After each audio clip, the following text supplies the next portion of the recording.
Estamos começando mais um episódio do vídeo podcast com Cocal Sem Cocar, que é o podcast que faz arqueologia das memórias ancestrais, que pode ser a arqueologia das pessoas que nós entrevistamos ou pode ser a arqueologia das memórias que essas pessoas receberam dos seus ancestrais.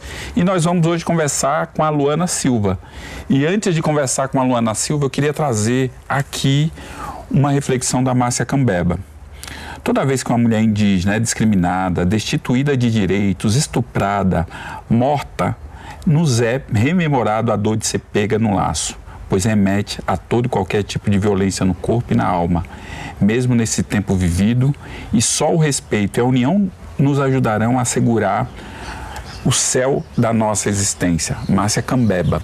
É uma reflexão importante e eu acho que é fundamental que a gente discuta esse lugar, não é, da mulher indígena, mas não só, né, esse lugar da mulher indígena, mas esse lugar das memórias, enfim, das vivências, da afirmação das identidades. E aí a gente vai conversar hoje aqui com a Luana Silva, que é Utucaione, que é Cariri, né? E tem a Luana, a gente troca muito, né? A Luana é bastante intensa nesse processo de afirmação da sua identidade. E aí eu sei também que aqui eu fiz uma apresentação, mas eu queria que a Luana falasse um pouco mais dela, e vai ser bom falar com a Luana porque a Luana é jornalista. Então, ela vai me poupar o trabalho aqui, bastante trabalho aqui. Diga lá, Luana.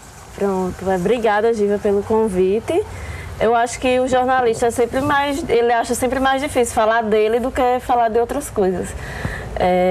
Mas enfim, vou tentar, né? Eu sou Luana da Silva, eu sou de Cajazeiras, na Paraíba, no sertão. Só que a minha família materna, que é a única que eu tenho, ela vem de Catolé do Rocha, da zona rural de Catolé do Rocha. Um lugar chamado Várzea do Tapuio e algumas partes de Brejo do Cruz também.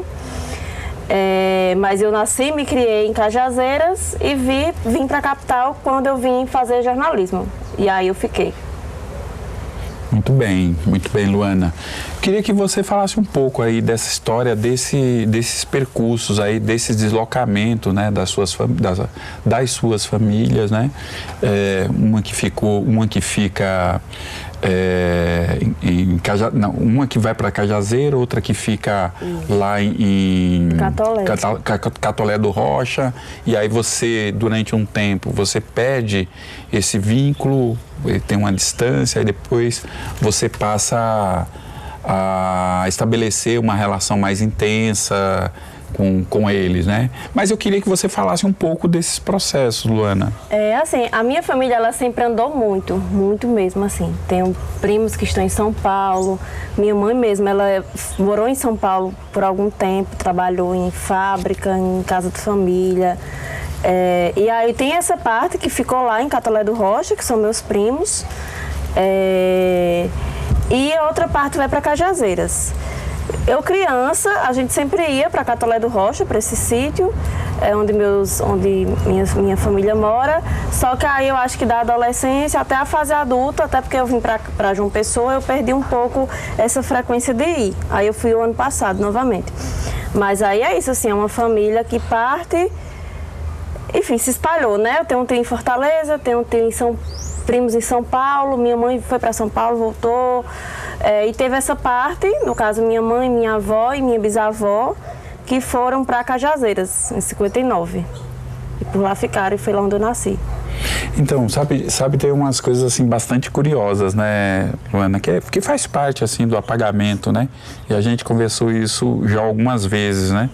Que é como você, né, alguns anos atrás, se lia como uma mulher branca.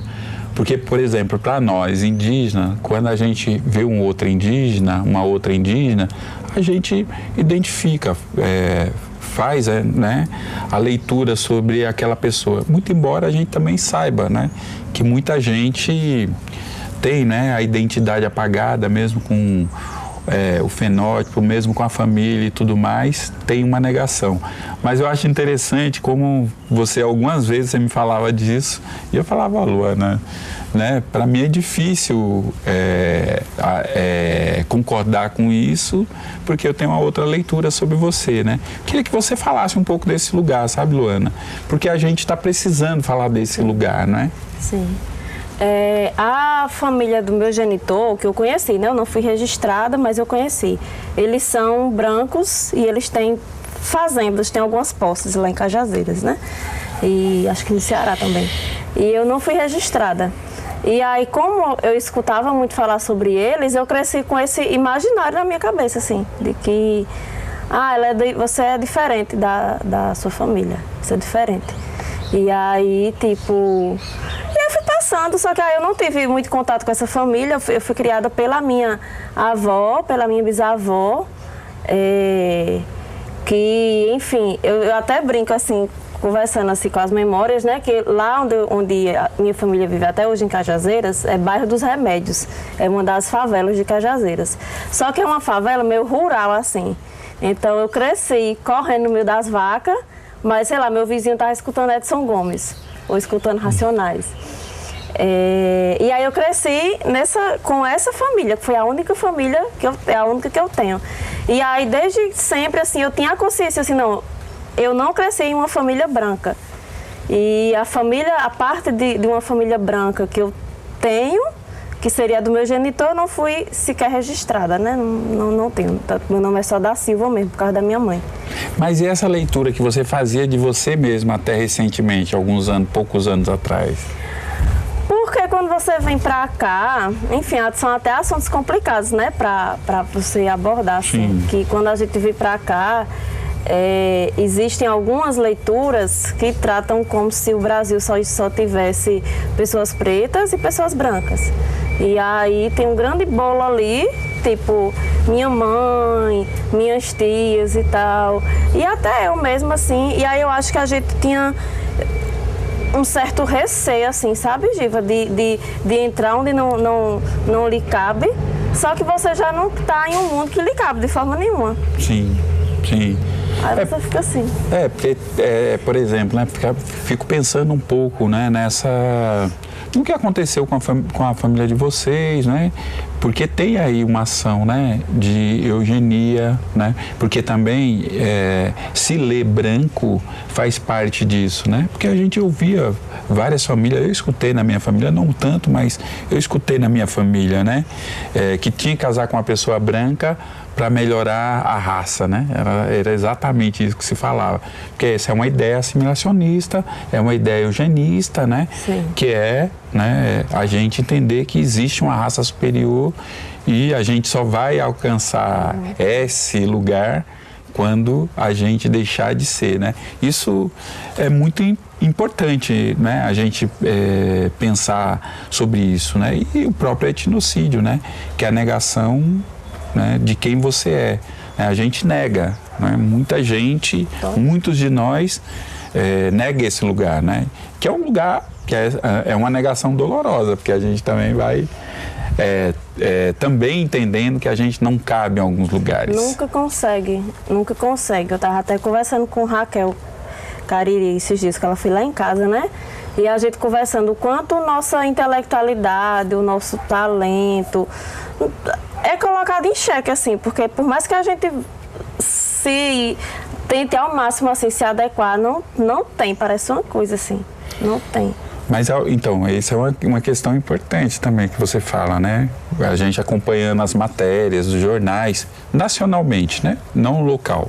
Mas a gente tem poucas pessoas, né, poucos jornalistas que buscam a profundidade, né, nos debates sobre as questões indígenas. E aqui na Paraíba, por exemplo, você é a única pessoa, né, que você escreve as matérias, repercute aqui, a gente repercute em outros lugares, né, e todo mundo fala das suas matérias, né? Ou seja, né, a afirmação intelectual é uma afirmação importante. Sim. Né? Dizer, nós temos uma visão, nós temos um lugar, nós temos reflexão, é rebaixado, é superficial isso que se fala, né? E eu quero falar de forma mais aprofundada sobre isso, né? Então, esse lugar é um lugar importante, Luana. Eu comecei, né? Muito por causa... Quando eu cheguei aqui, eu noto, assim, não sei como é em outros estados, porque eu não tenho essa vivência, mas eu noto que aqui no interior da Paraíba a gente ainda tem uma sombra, assim, de um coronelismo muito grande. Então, quando você chega aqui na capital e você diz, minha família é de Catolé do Rocha, a pessoa já diz logo, tu é de família tal lá, aí pá, uma família lá de políticos. Aí eu sempre dizia, antes de qualquer coisa, eu sempre dizia assim, não, eu sou dos caboclos que trabalham lá, nas terras. E aí, quando eu volto mesmo assim a essa consciência, e aí, enfim, eu misturo tudo, gente, desculpa. Não, pode, tá ótimo. Eu acho que até, não sei como está hoje nas escolas, mas eu acho que na Paraíba falta um certo letramento, assim, para as pessoas, sabe, sobre os povos indígenas da Paraíba, porque eu lembro que na minha escola, quando eu estudava e tal, os livros, as aulas, quando dizia assim, indígena, aí tinha uma figura, sei lá, do povo chavante, do negócio assim, bem longe, pronto. E não se falava assim, aqui... E aqui, a Paraíba, o que aconteceu com os indígenas da Paraíba, sabe? A gente não tem um espelho, né? A gente, tanto nas escolas, nos livros didáticos, né? A gente não tem essa referência para afirmar esse lugar. A gente não tem isso nos meios de comunicação. As reflexões que se tem a respeito de indígena, né? São sempre também muito rasteira, muito caricatural, né? Como você falou a respeito aí, né? E eu queria saber um pouco, assim, como é que é ser uma indígena nos meios de comunicação. Porque eu sei também que você está se integrando a um coletivo maior de indígenas, jornalistas, né? Então...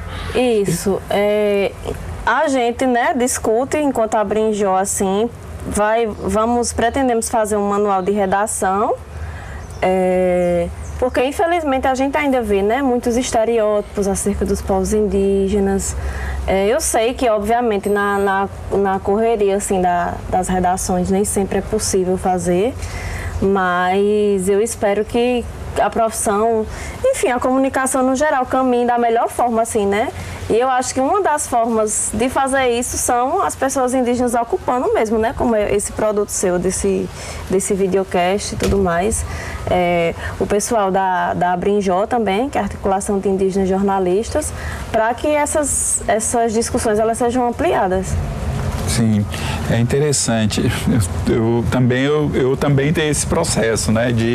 Porque eu fico pensando também nas coisas interessantes que você fala, que eu acho que é importante, né? A importância de estar no jornalismo, né? A importância de fazer um manual, né? Que a gente se depara o tempo todo com coisas absurdas, né? Em relação, quando tem um processo de retomada de território, né? Se coloca, né, que é uma invasão, que os indígenas estão fazendo invasão desse ou daquele território, né? Como é que você pode invadir um território que é seu? Não faz o menor sentido. Que é a mesma coisa, né, Luana, dessa história, né? Desse olhar coronelista, colonizador, né? Que diz que o sobrenome é mais importante do que a história, né? É a nossa história que é mais importante. Nós estávamos aqui, né? Então, como é que as pessoas querem se referenciar a um sobrenome, em muitos casos, sobrenome que participaram de processo de invasão, de violência, de todas as ordens, né? Então a gente tinha que ter orgulho, né? Porque eu acho que essa é uma questão importante, né? De quando a pessoa perguntar, você ter orgulho de dizer, olha, eu sou de tal lugar, eu sou da família indígena tal, do povo tal, né? Mesmo que não consiga chegar até ao povo, dizer, olha, eu sou indígena, né? E aí teve um processo de etnocídio contra a nossa família, né? Eu acho que a gente precisa inverter essa lógica que está colocada, porque esse território é nosso, né? Não nosso do ponto de vista da propriedade, mas nosso do ponto de vista da pertença. Sim. Nós pertencemos a esse território, né? Então eu acho que é importante, né? Eu acho que, ainda voltando, né, para essa história do sobrenome, assim, eu ficava, não, eu sou só da Silva mesmo, só da Silva, não tem outro sobrenome por cima, não. E aí, quando eu comecei a buscar, assim, foi até, enfim, quando eu cheguei aqui, eu enfrentei um monte de questão de saúde mental, porque como eu fui criada junto com a minha família e tal, eu não me achava diferente de ninguém, assim, tipo, aí eu digo, vou para João Pessoa, eu vou estudar, e vai ser massa. Quando chegou aqui, matuta, você é muito matuta. Você fala desse jeito aí, você fala cantando.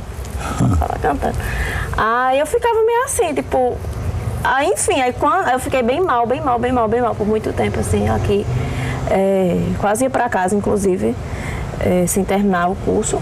E aí, quando eu começo a resgatar essas histórias, eu acabei criando um pouco mais de confiança, porque eu já pensava, não, eu não sou uma pessoa que veio do nada, eu não sou uma pessoa que não é ninguém, eu não sou uma pessoa que é uma pessoa sem sobrenome, sem nada, sabe? Tipo, tem uma história aqui, e a história da minha avó que me criou, da minha bisavó que eu cheguei a conhecer também, porque ela viveu 101 anos, quase 102, viveu muito, morreu lúcida.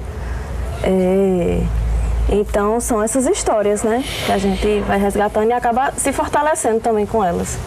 Então, acho que uma coisa, né, que é importante você falar, porque a gente está também, né, inserido, né, num processo que é interessante, né, tem alguns grupos que estão fazendo discussão sobre esses processos de sofrimento que a gente tem passado, né? E é interessante que esses grupos estão, né, de indígena, de negras e negros, né, falando, olha, não é possível pensar o nosso sofrimento sem pensar a invasão colonial, né? Não é possível pensar sem pensar todas essas violências, né? Eu estou falando isso, Luana, porque é o seguinte, várias e vários indígenas que estão no processo de afirmação das suas identidades, o que a gente percebe é que passa por um processo de sofrimento. Sim. Certo? E a gente precisa também pensar que tipo de sofrimento é, porque se a gente não pensar esse sofrimento, a gente vai ficar sempre no sofrimento, né? Só no sofrimento, né? É por isso que é importante, né? Porque inclusive, né, tem uma questão aí colocada, né? A psicanálise, a psiquiatria, todas essas setores da saúde que surgiram, né, Luana, eles surgiram do século XIX para o século XX, né? E as nossas subjetividades anteriores, né, aqui, né, porque a nossa subjetividade também tem conflito com essa outra subjetividade ocidental. Sim, e já estava acontecendo o destroço aí, né, nesse tempo todo. Eu esqueci o que eu ia dizer. A gente estava falando de saúde mental, né? Não, porque eu acho ótimo a gente falar de saúde mental, porque as pessoas que estão em sofrimento, né, elas passam por um processo muito grande, né, de preconceito, né? Agora que as pessoas estão aceitando que, por exemplo, a depressão é algo que precisa ser olhado de uma forma diferente. O que nos adoece, né? Porque a gente precisa qualificar isso aí, precisa pensar, né?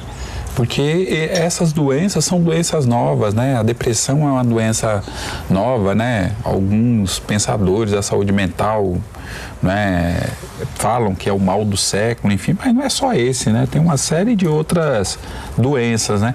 E aí veja só que interessante, né? A Organização Mundial de Saúde vai colocar, né, há cerca de uns 30 anos atrás, a natureza como um elemento importante para a nossa saúde mental, né? Então, veja só, que nos traz saúde mental, que nos traz saúde, né? Mas veja só, como é que você faz isso e garante isso em uma cidade? Né? Como é que você faz isso em uma cidade que você pouco tem contato com as plantas? Vamos pensar aqui, que aqui é considerado uma cidade que tem alto índice ainda de plantas, de verde e tal, né? Quando você vai para os bairros mais distantes, você já não tem, né? Você já não tem isso. Isso é um impacto. Agora, esse é um elemento. O outro elemento é esse, né? Você tem esses prédios altos. Se a gente for para alguns bairros aqui como Altiplano, ali, que é a entrada da ventilação da cidade, né, ela impede boa parte da ventilação. A gente vê muita gente falando, não, é que hoje está ventilando menos, tal, né? E isso impacta na saúde mental. Os barulhos, né? Tantos barulhos, né? Da cidade ao mesmo tempo, né? Esse processo constante de se devorar, né? A cidade fica se devorando o tempo todo, né? Querendo ir para um lugar que eles nem sabem que lugar que é, né? Tudo isso e muito mais tem impacto, né, na nossa saúde mental. E a gente fica se culpando. Total, eu acho que, porque assim, apesar de eu ter crescido numa cidade, mas enfim, Cajazeiras hoje é uma cidade um pouquinho maior, mas é uma cidade pequena, e eu cresci nesse bairro que já é na saída do Ceará, que é uma periferia de Cajazeiras, mas é um bairro muito pequeno, então eu cresci conhecendo todas as pessoas da minha vizinhança. Eu cresci, se estava doente, com a minha avó fazendo um chá para mim. Eu cresci desbuiando feijão com a minha avó, quando estava na época. E aí você chega, vai para um espaço que teoricamente, porque teoricamente tudo isso é zona urbana, né? Mas aí você vai para outra zona urbana, no caso uma capital do estado, e aí todas as formas de ser, de viver, você precisa estar ali, porque você precisa tirar o seu sustento, é o seu trabalho, mas todas as formas de você viver, ser, é muito diferente assim do que você se acostumou. Sim. Então, a gente está aqui, por exemplo, né, que a gente está conversando sobre isso, e a gente aqui fazendo, né, esse podcast, que a ideia desse podcast é a gente ir, né, para os lugares onde estão os indígenas e as indígenas, e não dentro, né, de um espaço fechado. A ideia é que a gente possa fazer um espaço aberto. E a gente fez entrevistas em aldeia, a gente está fazendo entrevista na cidade, né? Que é essa a realidade que nós estamos debatendo, discutindo, né? Que é essa diversidade de possibilidades de existência. E a gente está aqui, né, com um monte de barulho aqui no nosso entorno, porque nós estamos na cidade, né? Então, isso, de alguma forma, né, nos impacta e nos impacta muito, né, Luana? A gente tem que pensar isso, que lugar que a gente quer. Assim, aí eu quero pensar aqui com você uma questão, né? Por que é importante, né, ser indígena? Porque não é importante ser indígena por uma questão estética, né? E ser indígena em um lugar que passou, né, muitos anos dizendo que a gente era sempre-civilizado. Se a gente for pensar o que é sempre-civilizado, né, é terrível para nós, né, esse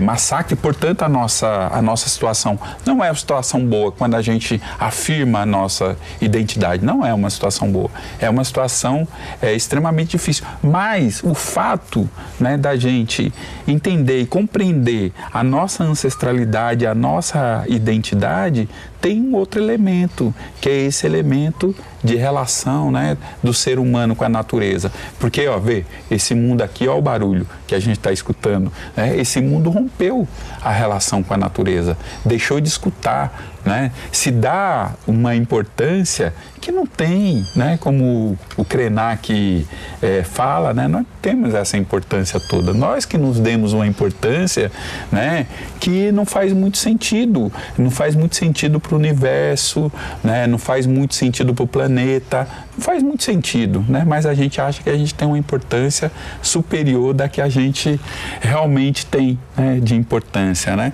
E aí, quando a gente afirma essa identidade, a gente afirma essa identidade pagando um alto preço. E um dos preços são as dores, né, que nós assumimos. né? São as dores de morar na cidade, são as dores de ter sido deslocado por diversas vezes, são as dores, né, de romper com uma falsa ideia do que é ser indígena, porque foi o colonizador que disse que a gente tinha que ser assim, que a gente é assim, e ponto, e acabou, né?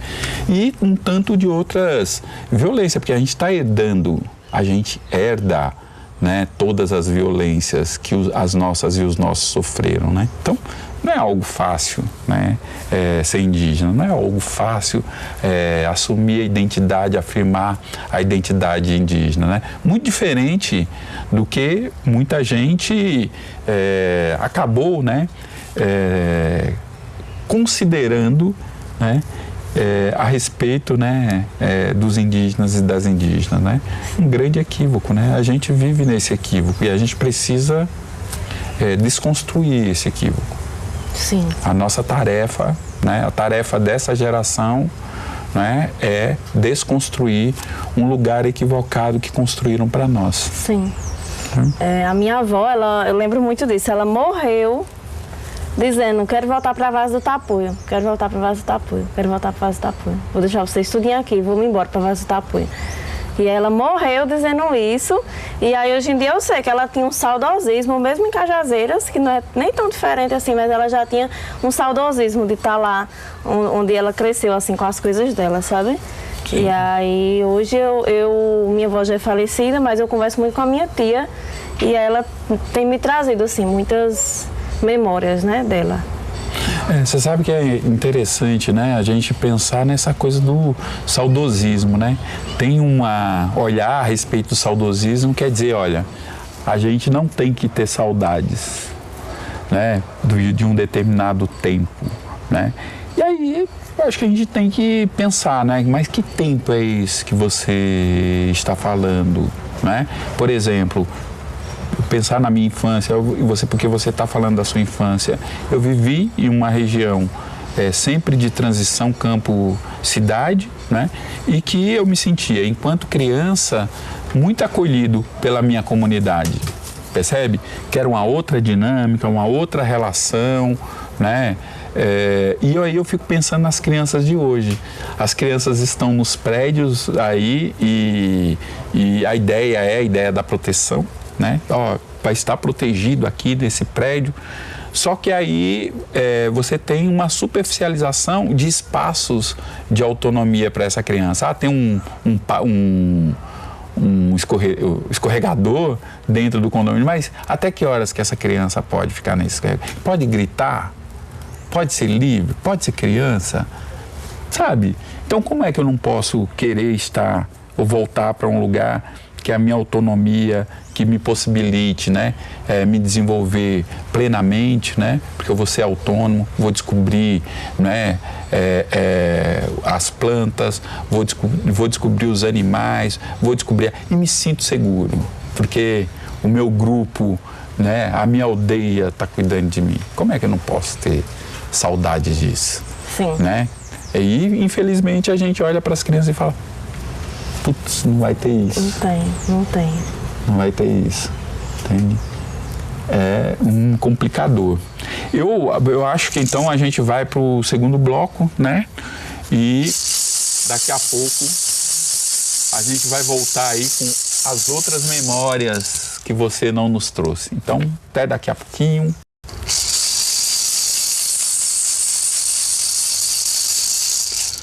Estamos voltando aqui, dona Luana. Agora nós vamos entrar numa parada nervosa aqui, né?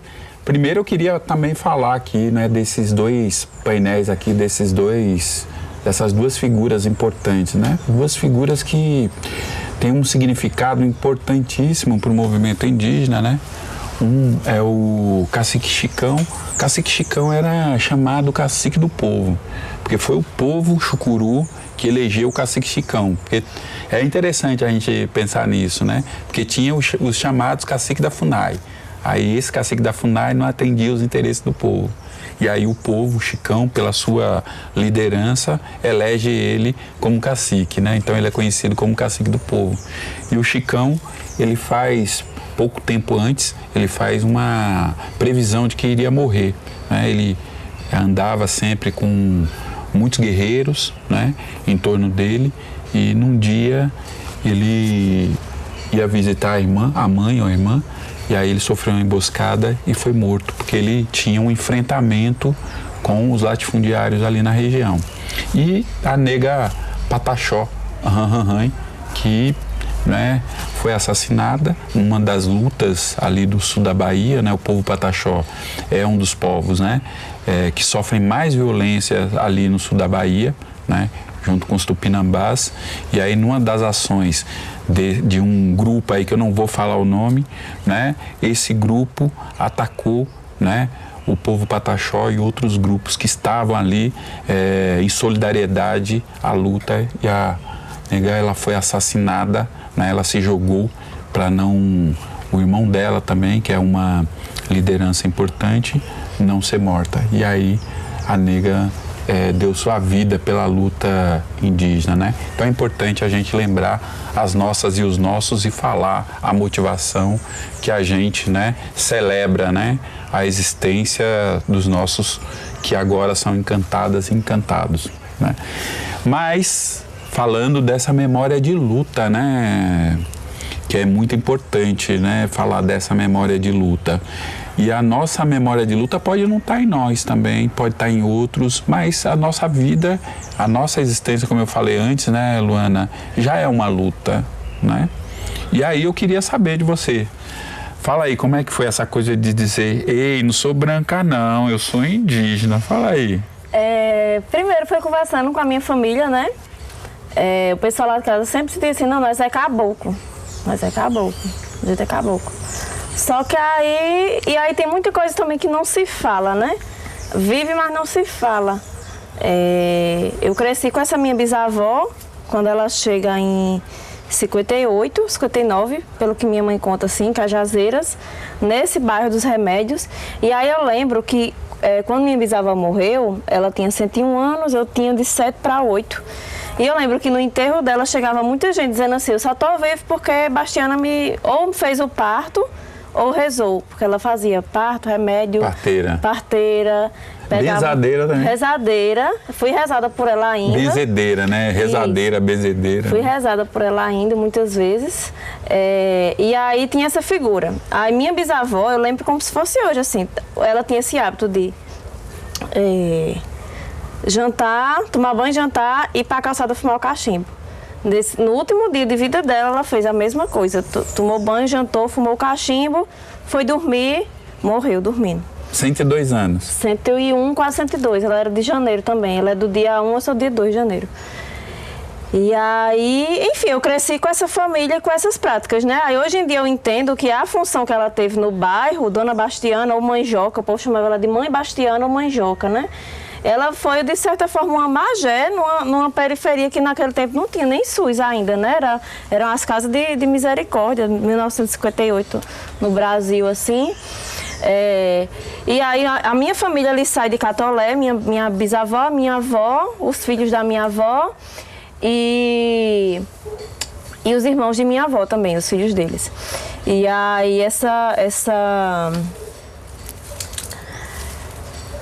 família chega lá em Cajazeiras para trabalhar, elas vão trabalhar de lavadeira de roupa e o meu tio avô, irmão da minha avó, vai trabalhar em terras de outras pessoas, que sempre foi assim, né? Sempre foi assim, desde que a gente se entende assim por gente.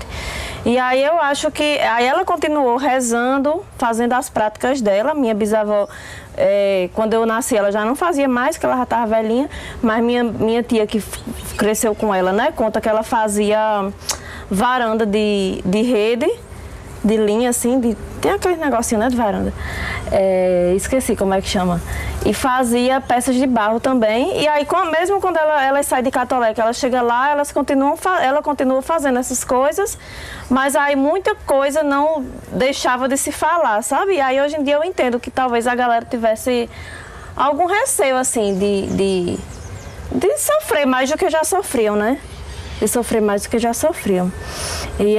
Mas aí a gente cresceu dessa forma, tendo todos esses contatos. E aí, como eu falei, né, no começo, eu sempre ficava, não, essa minha família aqui, que é a família da minha mãe, que é a família que eu tenho, ela não é uma família branca. Eu sempre tive isso muito nítido na minha cabeça. Só que aí eu não tinha essa questão, porque eu fui criada nessa história de que o indígena, o índio, é aquele que está lá no meio da floresta amazônica, não tem mais em outro canto do Brasil, acabou. E aí eu ficava assim naquela, tá. Aí quando chegou, eu nem lembro, a gente tava conversando história assim, porque sempre que eu vou em casa, eu gosto muito de conversar com a minha tia. E aí eu perguntei assim pra minha tia, a gente é indígena? Ela fez, a gente é caboclo.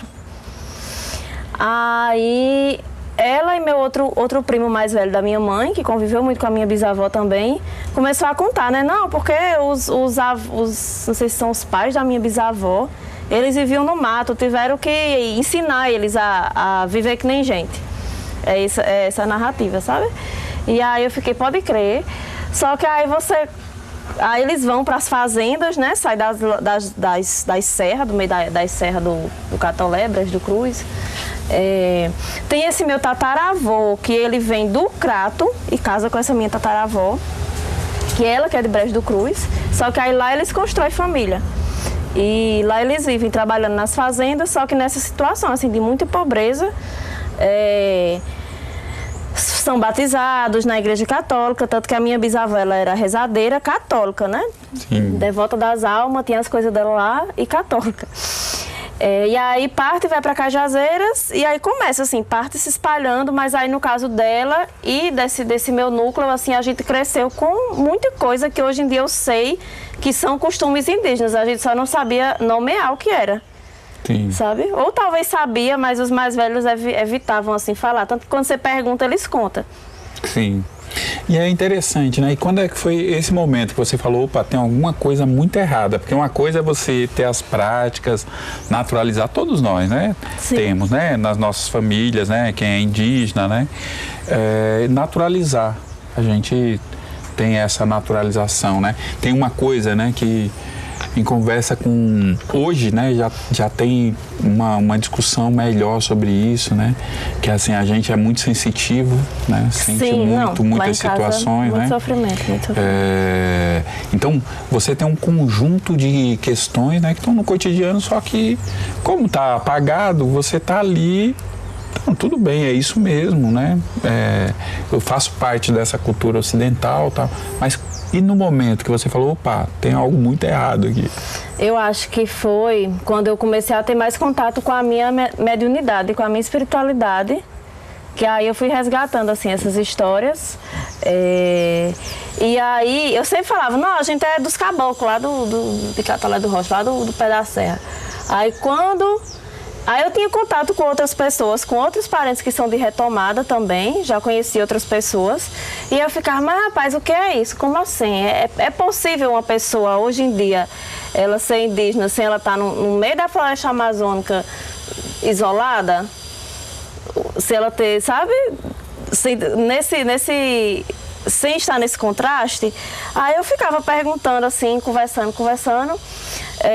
Teve a minha aproximação com a Jurema também, que foi bem importante, assim, até que chegou um momento que aí eu comecei a perguntar a outros parentes. Eu lembro que na época, enfim, eu ia conversando com muita gente, tipo, e aí esse pessoal falava, não, na história da Paraíba é assim, assim, assado, tem esse material aqui. Aí eu fui me aprofundando nessas coisas e juntando a certas memórias que eu tinha da minha casa. Até que chegou numa época que eu fui para Cajazeiras, e aí eu conversando lá na calçada com minha tia e com esse meu primo mais velho, e eles falaram, não, a gente é caboclo. Bastiana, que é mãe Joca, minha bisavó, dizia direto. E aí é quando eles começam a contar, e aí quando eu começo a puxar algumas coisas assim da minha tia, sabe? E aí minha tia me conta muita coisa assim, dela fazendo coisa de barro com a minha bisavó para elas venderem na igreja, na igrejinha que tinha assim, na lateral. Até hoje tem essa igrejinha lá, eu passei o tempo desse. Dela falando, Luana, quando nesse tempo de chuva assim, o rio enchia, mamãe, que ela chamava, minha bisavó é a avó dela, só que como ela foi criada com ela chamava ela de mamãe. É mamãe e mãe Rita, mãe Joca e mãe Rita. Mamãe botava eu nas costas e atravessava o rio nadando, mamãe nadava muito. Aí tem essa história que é do irmão da minha bisavó, tem um Anel, que disse que ele fez amizade com a onça, porque ele morava numa serra que ninguém queria morar lá, ele foi.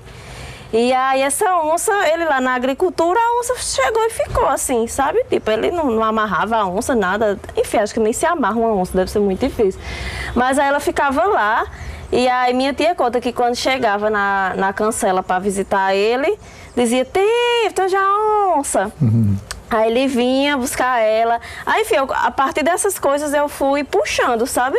Ela contando das festividades, que uma coisa que ela me contou, assim, que no mês de junho, a comunidade, assim, eles pegavam o que eles tinham da roça mesmo, ou dos bichos que eles criavam. Aí matava cada um, fazia ali, dividia, e eles passavam uns dias sem trabalhar, e aí você já vê esse outro contraste, né, de você trabalhar para viver, não viver para trabalhar, e todo mundo dividia essas comidas, e fazia muita festa, e muito forró.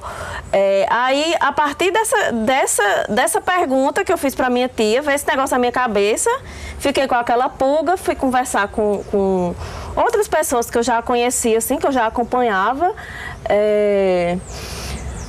E aí, a partir disso, eu fui puxando essas memórias, sabe? Porque minha tia vai fazer 80 anos, ela é a mais velha das irmãs.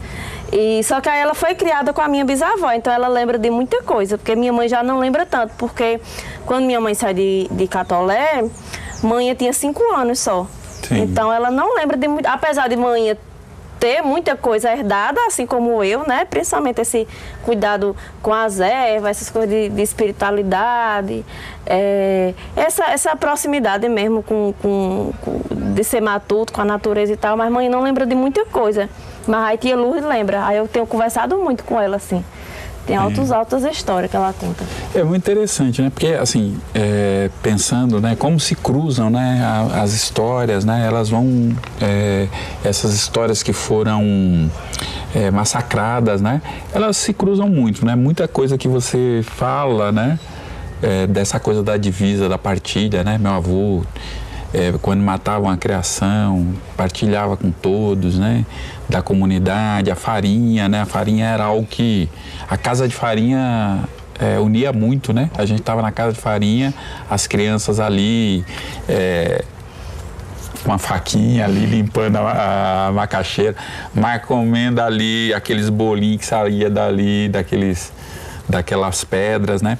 Mas, enfim, mas tem uma coisa que você falou que eu acho interessante, que é a coisa do trabalho, né? Como é que é essa coisa do trabalho e como é que é esse olhar ocidental que acha que o trabalho, ele tem que ser um trabalho não para garantir, né, as suas condições, né, de vida e que você possa fazer outras coisas, mas que o trabalho é central na sua vida, né?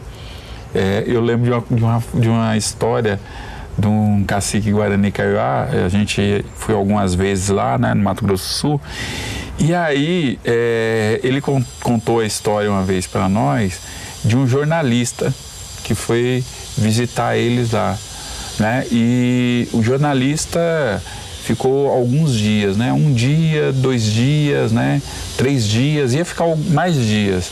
E aí ele chegou um dia pro cacique e falou, né, olha, toda vez que eu acordo, 9 horas, que eu acordo, vocês estão aí brincando com as crianças e não sei o que, vocês estão sempre assim, né, dando risada, brincando, né.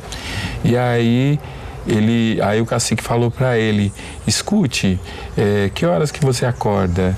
Aí ele, 9 horas. E quem foi que fez o seu café? Quem foi que colheu a macaxeira, os ovos, né, a carne? Quem foi? Aí o cara falou, pô, você não entendeu nada, né? Você já olhou o sol daqui às 9 horas, como é que é? Você queria que a gente estivesse embaixo do sol, trabalhando, né? Para o quê? E aí é isso, é a compreensão, né, que se tem do trabalho e da vida, né? Porque a vida é tempo, né? A gente sabe disso. O trabalho é tempo. Quanto mais você dá dias, horas de trabalho, né? Você está tirando tempo para a sua vida, para o seu lazer, para a relação com sua família, com os amigos, enfim, né? Não, mas eu lembrei disso, Luana, eu gosto disso, porque é uma compreensão bastante diferente, né, do que é o trabalho, né? Mas aí eu queria saber, assim, eu sei que você teve umas conversas muito elucidadoras, assim, que trouxe muitos elementos, né, com esse primo seu, né? Eu queria que você falasse um pouco mais disso. Pronto. Não, esse meu primo, ele é um dos mais velhos também, que ele foi criado com a minha bisavó.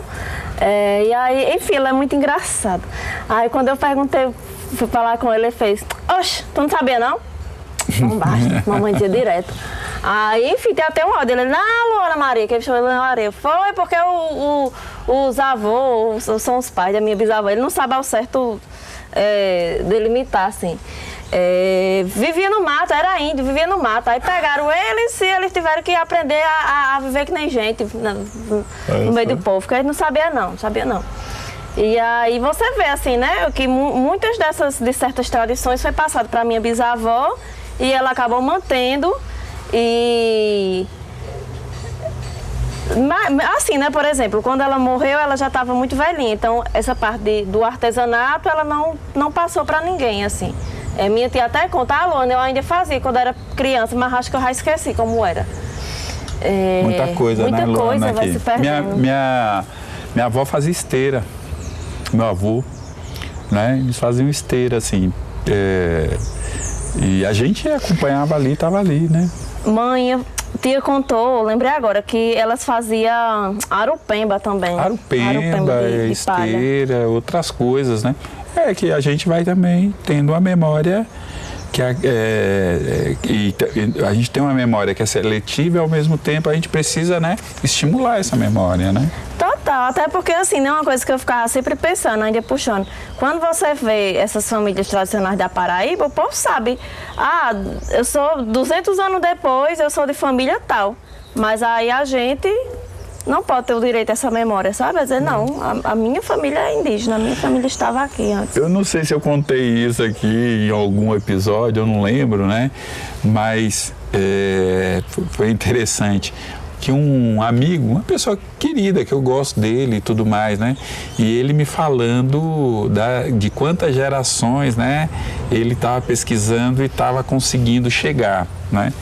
E eu, né, ponderando com ele, né, assim, falava desse etnocídio, né, desse ataque à nossa memória, à nossa história, né, que você vê como ela é um instrumento de poder, né, porque a memória europeia, a memória ocidental é uma memória que eles afirmam o tempo todo, mas a nossa memória não, né? A nossa memória está em lugares que a gente nem sabe onde que tá, né? E aí, ele falava para mim, eu falava, rapaz, eu não consigo acessar 3 gerações. E aí ele uma vez chegou para mim e falou, nós acessamos 15, da nossa família tem um livro que acessou 15 gerações. Um livro, meu Deus do céu. Eu ainda consegui umas coisas nesse site da... E o engraçado disso aí, que eu assim, né, eu chocado, sentindo um pouco agredido ali com aquela história, mesmo sabendo que ele não estava fazendo isso... sim, intencionalmente. Intencionalmente, né? O que são 15 gerações, Luana? Quantos? Aí no ano 1000, antes do ano 1000. Teve um colega meu também conseguiu, ele é do sul e tal, uma pessoa branca, e aí conseguiu acessar isso muito antigo, assim. Mas a gente não tinha nem foto, até foto é um artigo de luxo, é um artigo de luxo, assim. É difícil, muito difícil. Sim. Minha bisavó, a gente só vai ter foto dela mais velha, e essa que foi no aniversário dela de 100 anos já. Sim, Luana, ainda bem que você falou. Mas daqui a pouco a gente vai falar dessa foto aí. Mas é isso mesmo, né? Eu não tenho foto. Minha mãe não gosta de tirar foto. Minha avó não gostava de tirar foto. né? E aí a gente vai entendendo também por que Sim. não gostava. Você não encontra uma foto da minha avó, né? Era algo muito difícil para ela, muito... Para minha mãe, eu tento, né, tirar foto dela. As pessoas tentam tirar foto dela, ela não permite. Você vai ver sempre a foto dela de perfil e se escondendo. Nunca de frente, tirando a foto, entendeu? Mas, enfim, né, as fotos que eu tenho dela também são fotos de uma mulher de uma beleza estonteante. Sim, eu já vi as fotos da sua mãe, é muito linda. Ela é muito linda, eu acho. Toda vez que eu olho, eu falo, nossa, mãe do céu, linda. que mulher linda, meu Deus. Mas é isso, né? A gente, infelizmente, a gente não tem esses registros, né? E quando você fala do teu primo, né? Nós éramos índios e virou gente, né? Eles foram pegos e viraram gente, né? Então é muito engraçado, porque a gente... Muito engraçado não, né? É isso que nós temos, né? Nós temos uma oralidade que muitas vezes ela se comunica, né? Mas a gente precisa fazer um esforço enorme. Sim, para puxar, né? Para puxar. Sim. Duas coisas que eu quero que você fale. Primeira, que você fale aí da Associação dos Jornalistas. Sim. Qual a sigla, explicar a sigla para nós, porque eu acho que é importante, né? Porque eu entendo que o nosso público vai ser majoritariamente indígena. E é importante que, né, nós saibamos, né, quais são os instrumentos que a gente tem, né, para se comunicar, para denunciar, enfim. Então... É a Articulação Brasileira de Indígenas Jornalistas, Abrinjó. Ela é uma articulação, uma articulação que inclusive vai ter um evento agora, no final de abril, e busca conectar jornalistas e estudantes de todo o Brasil, tanto para promover assim, uma reflexão nas práticas mesmo, né? Sim. Quanto para promover, ser um apoio assim, para os indígenas jornalistas, principalmente para a galera que está entrando na universidade, nos cursos e tal, e para que a gente consiga transformar assim, as redações de dentro para fora. Luana, e quantos são hoje, assim, né, que vocês podem dizer, não, organicamente nós temos 10, 15, 20? Não, eu acho que tem mais de 50, viu? Posso estar errada, aí, ó, posso estar enganada, todos... mas acho que tem mais de 50, tem bastante gente. Olha aí, tá vendo? Vai ter um evento agora, só no evento vai ser mais de 30 pessoas e não é todo mundo da articulação que vai para o evento. Olha aí, bom, galera. Bom, já né, um instrumento importante aí que, inclusive, né, eu acho que uma discussão que tem que ter é sobre as mídias, né, tradicional, né? Qual é o seu alcance, se é importante ocupar, se não, enfim, são questões que vocês devem estar discutindo, né? E aí, né, vamos aí para os quase finalmente, aí nós sempre pedimos para as pessoas que participam, né, dessas conversas conosco, que tragam um objeto, qualquer um, que tenha um significado e que as pessoas possam mostrar o objeto e seja ele qual for, e fale sobre ele. E aí eu tô vendo, tu aqui com a foto aqui em cima da mesa, explica aí para nós aí essa foto aí, mostra aí para nós aí a foto. Pronto, essa é a minha bisavó, Sebastiana. Essa foto foi tirada no aniversário dela de 100 anos, no ano 2000 isso aqui. Aí um ano depois ela morreu, em 2001. E eu guardo muito essa foto comigo, porque inclusive foi postando essa foto nas redes sociais, que foi um dos primeiros despertares assim, da minha cabeça, porque sempre que eu postava essa foto, vinha alguém responder assim, que indiozona? E eu ficava assim, oxente.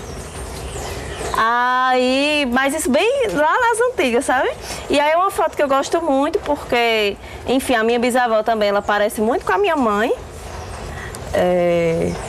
E ela foi uma pessoa, eu ainda tive a honra de ser rezada por ela, e eu acho que muito dessa memória da nossa família que foi preservada foi por ela, porque ela manteve, mesmo quando ela vai para Cajazeiras, manteve suas rezas, ajudou muita gente por meio da parteria, ficava lá fumando seu cachimbinho até o dia que ela morreu. Então, acho que muitas dessas histórias, e sempre estava afirmando, né, para os mais velhos da família, sobre essa raiz que a gente tem. E aí os mais velhos, alguns não passaram adiante, mas, como você disse, né, a gente vai puxando, eles falam. Daí só para fechar mesmo, né, eu acho que a gente tem essa responsabilidade, né? Algumas famílias tá ali presente a identidade nas práticas, né? Tá ali presente na memória, né, de alguns dos mais velhos, das mais velhas, né? Tá ali, né? E esse processo de etnocídio, de apagamento, de assimilacionismo, né? Ele em determinado momento foi vencedor, né? Tem uma fala que de um dos generais que foi presidente de Israel dizia o seguinte: os velhos vão morrer e os jovens vão esquecer. E essa é uma das frases que define muito o colonialismo. Você invade, toma o território do outro e aí você mata as velhas gerações, né? E afirma a falta de memória das novas gerações. Felizmente, isso não aconteceu com os palestinos e nem está acontecendo conosco. E aí a gente tem a responsabilidade com as nossas e com os nossos. E aí, Luana, valeu demais aí. Eu que agradeço. Valeu demais mesmo. Obrigadão aí por ter dado essa entrevista aí para nós, né, que é importante. Pra gente é fundamental a gente reconstituir essa história, né, reivindicar a história, né. Como a gente já falou aqui, né, o Ocidente reivindica a memória porque sabe o quanto que ela é importante e como ela é um instrumento de poder. Nós temos que reivindicar a nossa história. Nós não podemos ter medo de reivindicá-la. Nós precisamos afirmá-la, né? E o podcast, ele tem essa responsabilidade e esse compromisso.